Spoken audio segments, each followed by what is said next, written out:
So we're back for another section here. We're going to talk about some enforcement options.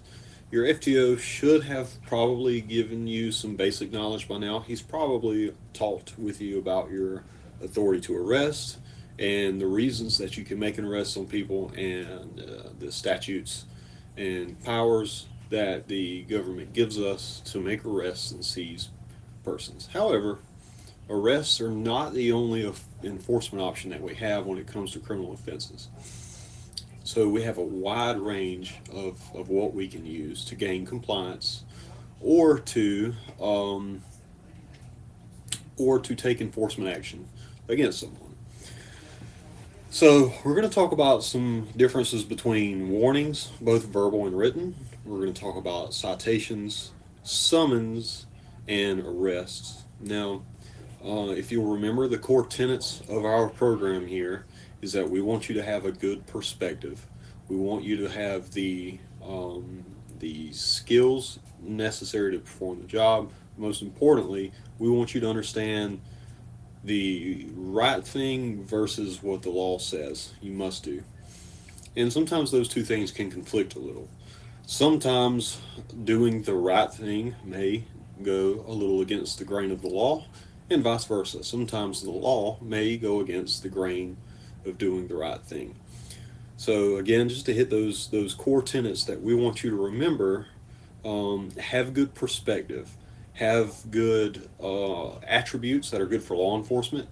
We want you to be goal oriented. We want you to be community policing minded. We want you to be able to make good decisions. You can use the when terminology that we use. That's what's important now. So remember to think about what is most important right now. Well, when it comes to enforcement options, we want to think about what's the best way to accomplish our objective. So you're going to have to look at this on a case by case basis. We can start with some of the most simple things with just a basic speeding ticket. Now, typically, our primary objective for writing speeding citations is to save lives by having people slow down. We do that by being visible on the roads, and we do that by writing citations and pulling cars over. In the best case scenario in the world, we would never have to write another speeding citation. People would just be what we call voluntarily compliant. So that's what we're looking for by writing tickets is we want to try to garner voluntary compliance, meaning people will just not speed because we don't want them to speed. So they're voluntarily complying with us. So now, when we're not on the roadways, that's all we can hope for is that people will be voluntarily compliant. But when we are working the roadways and we're working those speeding cases, we're talking to people, we need to decide what kind of enforcement action we're going to take against them. Now, you can stop the person, you can write them a ticket, a citation to appear in court or to pay their fine. You can write them a verbal warning. You can write them a written warning, or you can give them a verbal warning.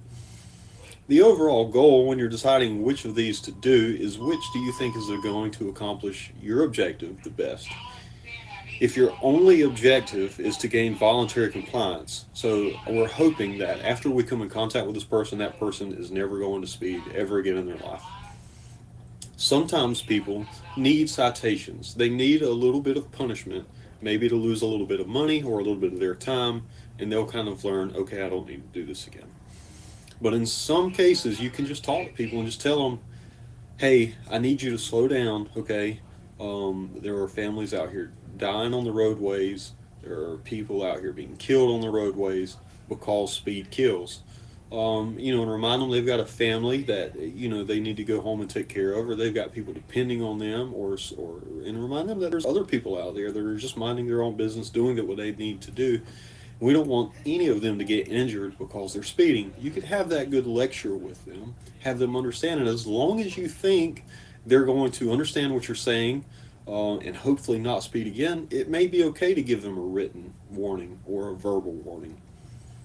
But if you don't think this person is going to listen to you, then it may be time to start bringing out the ticket book and moving along with some other avenues of enforcement options.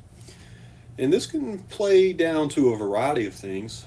So arrests and summons and tickets, they're not always the best option. This is where we talk about what does the law say versus what is the right thing to do. An example that I can give you is a basic domestic incident where maybe a girlfriend and a boyfriend have separated over the last couple of days, and they used to live together. The boyfriend has left. He was living at the house, but he's left. And there's been nothing nefarious, nothing dangerous, or any of that stuff going on.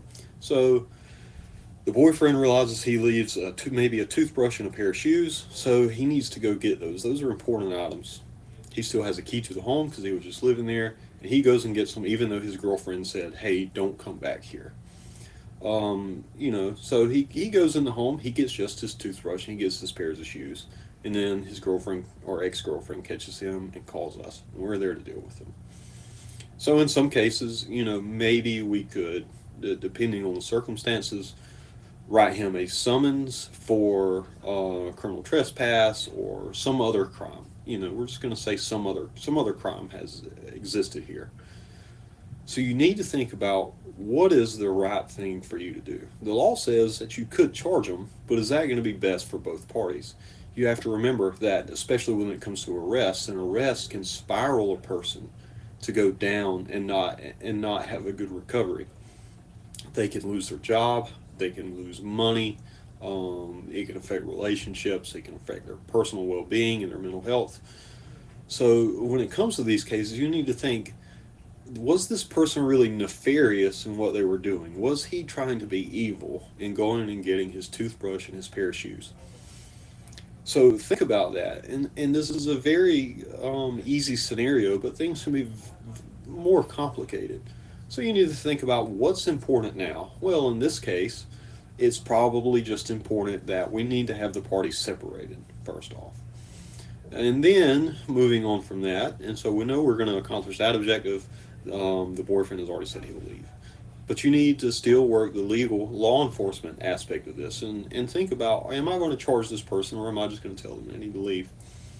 And decide from there. Maybe in this case, it's best that they just leave rather than arresting this person, and then maybe he's not able to go to work tomorrow. Maybe he loses his job. Maybe he loses some money. He gets some probation.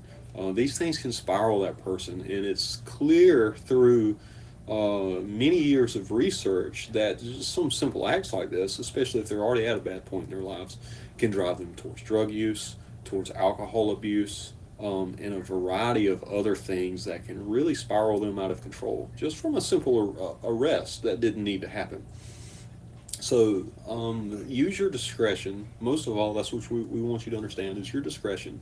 You can't use it in everything. Obviously, we're not going to let people go for armed robberies and aggravated stalkings and aggravated assaults and things. And we're not going to let them go for most persons crimes where somebody's been injured, but always use your discretion and think about what you can do. So we're talking about enforcement options. We'll just go back through the basics. You have your verbal warnings. Here, just tell the person, hey, slow down, or hey, you need to leave from here, don't come back. You can give them a written warning, which, is useful for traffic stops. If you really want to get that heavy scare factor, if you write them a warning and then bring it back to the car, at least for a few seconds while they're watching you, because we know they're going to be watching you, they're going to look at this and say, "Oh no, I'm getting a ticket." Then you'll get up there and maybe you can have a little lecture, or make them feel a little more scared, and then say, "Here's a written warning." They'll get a little relief from knowing that it's a warning, but hopefully they'll still learn what you're trying to teach them. From there, you have your actual citations that you can write. Now, these are for traffic offenses. Okay, a traffic ticket is for traffic offenses. You can write those for any traffic offenses that you see. Don't confuse these with what we're going to call a summons. All right, a summons is what you'll hear other deputies refer to as a ticket, but it's a summons for a criminal charge. So these can be on things like a magistrate ticket. If you're going to write someone a magistrate summons for disorderly conduct or some other county ordinance, they're not going to jail. They're just signed just like they would a regular traffic citation, and agree to their court date and that they'll show up and they move on. That is a summons. And then finally, you have your arrest, obviously, where you have taken this person to jail.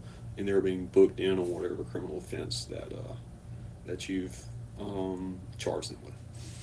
So overall, we'll clean this up. It was pretty short.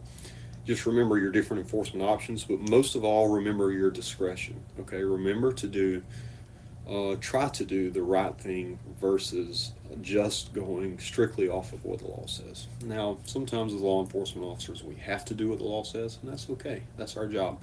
But try to balance the two. Remember, we're not just cops, okay? We wear many hats, we've got many responsibilities, and we're meeting many people in sometimes the worst times in their life. Sometimes we need to show a little compassion, okay? So, again, if you need anything or if you have any questions, feel free to reach out to your FTO. If you have any questions beyond him or if there's anything that I can help you with further, reach out and we'll do all we can for you. Good luck.